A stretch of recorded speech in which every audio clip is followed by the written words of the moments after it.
कौन बदतमीज है ये? साला मरने पर भी आफत है यहाँ। बदतमीज को नागेश कहते हैं, नागेश चौहान। ये लो मेरा विजिटिंग कार्ड।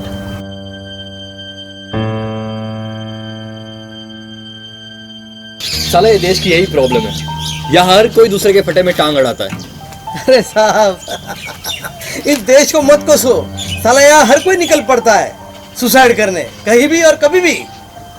मैं कुछ भी करूँ, it's my life, it's none of your business. Business business ही तो करने आए हो साहब। क्या मतलब है तुम्हारा?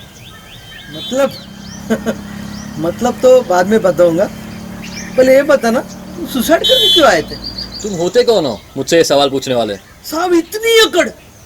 अरे 2 मिनट पहले मैंने अगर आपकी जान बचाई नहीं होती ना, तो जुबान के बदले बॉडी अकड़ गई होती। उफ, नौटंकी साले।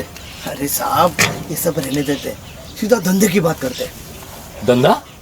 कैसा धंधा? हाँ धंधा। मेरे को ना आपके सुसाइड में कोई इंटरेस्ट नहीं है। उल्टा मैं आपको सुसाइड के आसान आसान तरीके बता सकता हूँ। मैंने कभी सोचा भी नहीं था कि दुनिया में तुम्हारे जैसे इंसान भी होते हैं जो पहले सुसाइड करने से बचाते हैं और फिर सुसाइड करने के और आसान तरीके बताते हैं। अरे साहब, दुनिया का छोड़ दो, लेकिन मेरे जैसा आदमी है ना, आपको पूरे शहर में नहीं मिलेगा। करते क्या हो तुम? बताए ना साहब, धंधा धंधा करता हूँ मैं, धंधा। कैसा धंधा? मौत का धंधा। मैं कुछ समझा नहीं।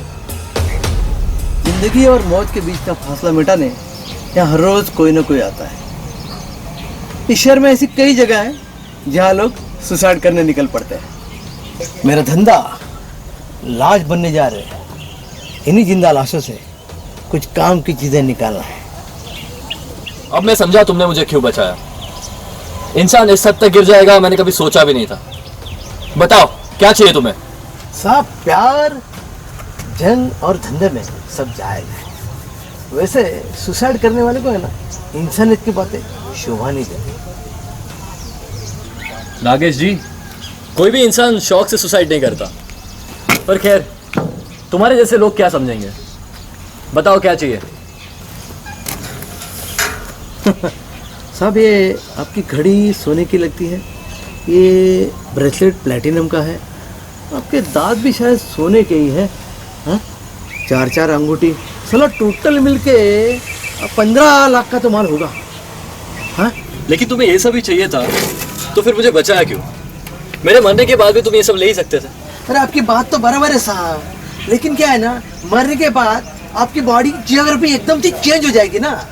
तो अभी क्या, आपका जबड़े में ब्लड होगा, उसमें ऐसा हाथ डाल के मैं साला तुम्हारा दांत निकालेगा। हाँ, तुम्हारा पेट के अंदर वो उंगली ऐसा घुस जाएगा, तो साला मैं कैसे अंगूठी कैसे निकालूंगा? चुप चुप चुप चुप चुप। ऐसी बात करना बंद करो तुम, और ये बताओ कि इतने पैसों का करोगे क्या तुम? बंसल ग्रुप ऑफ कंपनी का नाम तो सुना ही होगा आपने।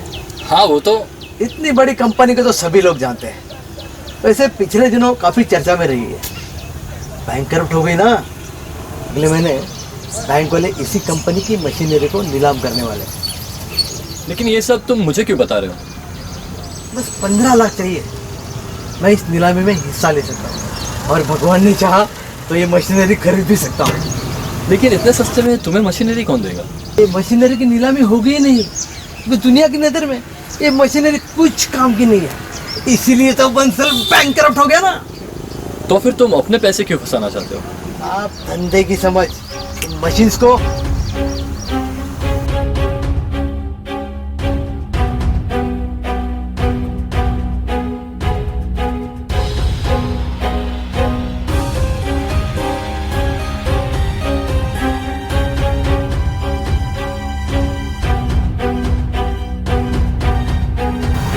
और इस तरह से पुरानी मशीनरी को नए बिजनेस में यूज करके मैं बंसल से भी बड़ी कंपनी बना दूंगा।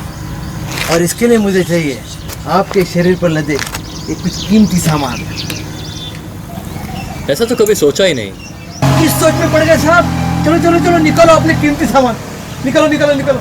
मान गए नागेश बाबू, धंधे की समझ तो बहुत खूब है तुम्हारे, पर अब मुझे कुछ याद आ रहा है, मुझे जाना होगा। साहब साहब, सुसाइड तो करोगे ना?